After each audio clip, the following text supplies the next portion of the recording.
Hey everyone, today I want to talk about my why. Now, what I mean is, as I near the 300 mark for my videos, I want to just reiterate my why of why I started this challenge in the first place. And for me, the biggest thing starting out was I like being challenged, and I was terrible, absolutely terrible, as you could see in my previous videos that I had no in front of the camera skills. But I knew that I wanted to be in front of people and be a better public speaker, so I accepted the challenge. And going more into that, the kind of the more of the why and digging deeper is I want to be able to stand in front of a large group and tell about my experiences and motivate people to become better, and not just as in fitness, which is kind of my area, my main area right now, but in all areas, physically, mentally, and spiritually.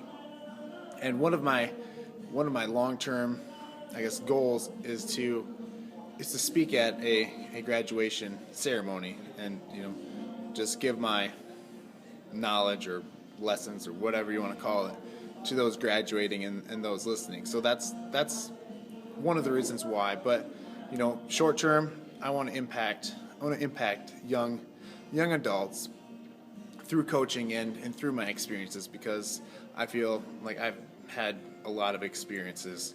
So again, the reason why I accepted this challenge was to improve my skills so I was prepared for my opportunity in the future.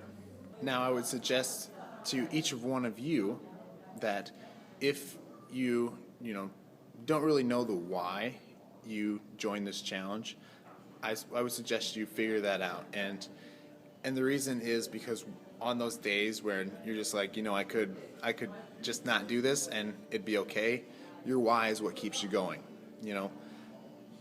There's been so many days that I'm like, I just don't want to do it. I'm tired. It's late. Let's get it over with, or I just forget it. There's no need to. But my why in wanting to be a better speaker, so I could help impact and help other people in the future. That's what kept me going. That's what has kept me going over the past 300 or nearly 300 days. So again, I suggest that if you don't know your why, look inside yourself. This isn't something that you find outside in the world. This is what comes from within inside, and really comes from your heart and your past, because your past pains and passions, that they all come from your experiences. So I would suggest looking back into your childhood and seeing what was something that impacted you in a good or a bad way, and how can you help others. So again, just to reiterate, it's important to know your why when you're doing anything in life, but especially when you are taking on a challenge that is going over an entire year. So it is important to find your why. I suggest you do it. If you have any questions on that, I'd be more than happy to help you, and I'm sure there's other people in this group or in your community that know their why and can help you find it.